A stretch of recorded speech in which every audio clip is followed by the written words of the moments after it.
சுட சுட சாதம், இன்று காலை உணவு மற்றும் மதிய உணவு. பருப்பு, முள்ளங்கி, கேரட், முருங்கை போட்ட சாம்பார், உருளைக்கிழங்கு அவித்து வைத்திருக்கிறது. இந்த மசாலா போட்டு அதை பெரட்டணும்.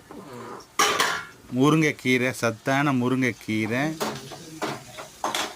அப்புறம் புடலங்காய் கூட்டு, புடலங்காய் பொரியல். அந்த உருளைக்கிழங்குக்காக அந்த வெங்காயம் அங்கே ரெடி ஆகிட்டு இருக்கு.